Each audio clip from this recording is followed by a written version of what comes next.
Hello everyone, my name is Ijen and today I'm going to do a brief presentation regarding this brand Billabong, which is the brand chosen by my partner Ernest for today's presentation. So now I'll move on to a brief history of Billabong. So it was established in 1973. Initially, it was selling only board shorts and surfboards. However, after that, it managed to engage in different type of expansions, and after that, it became a success, a representation of the youth culture.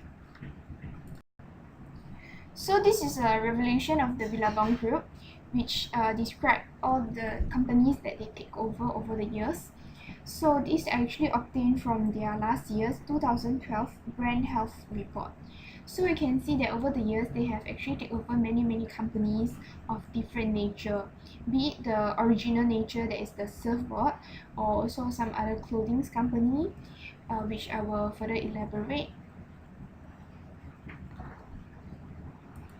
Coming to this slide, which illustrates the changes in logo of Billabong, so we can see that over the years they have changed many trademarks quite frequently, and the shortest one will be like 3 years, and the longest one will be like 10+ years, which is relatively short for a established and well-known brand such as Nike, Adidas. They don't really change their logo as often.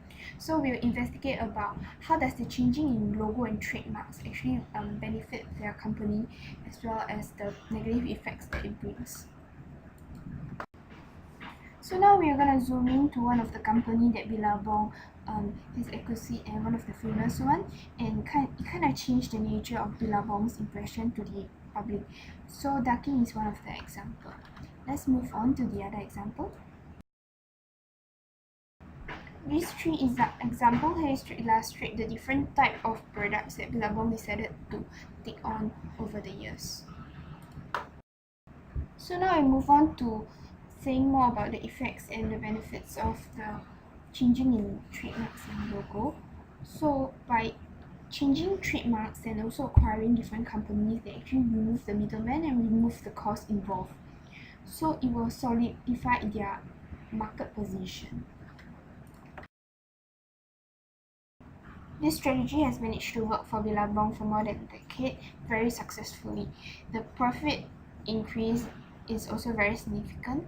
However, 2008 economic recession, Billabong is unable to face the challenge, and therefore just last year they had to close down many shops and start the major restructuring, in which in general terms we declare them as a collapse of Billabong. Although collapse of big companies are not very uncommon during the recession in 2008, Billabong, which promotes youth brands, should be able to cope better because the usual audience that they are facing is the youth, in which their changes in taste and preference are more frequent, and thus it is actually not expected that Billabong are unable to cope with the change and adapt to the real world situations. Thus, the decrease in the retail and the sales are also very rapid as compared to the other industry. From a collapse of giants such as Billabong, we know that although reinforcing the trademarks of the company is actually important to increase awareness and also investment eventually. However, you must have a prudent spending. Instead of just overtaking all the companies, you should have a different spread of the way to increase your company's reputation. So actually foundation layers are very important to create such labels and grow it internationally. Previously, I mentioned about the major restructuring that Billabong is currently undergoing. So this similarly is from the brand health report last year. They are actually trying to aim of different marketing strategy for Billabong. So they are trying to do this product differentiation and experience differentiation in their store. This has come to the end of my presentation. Thank you.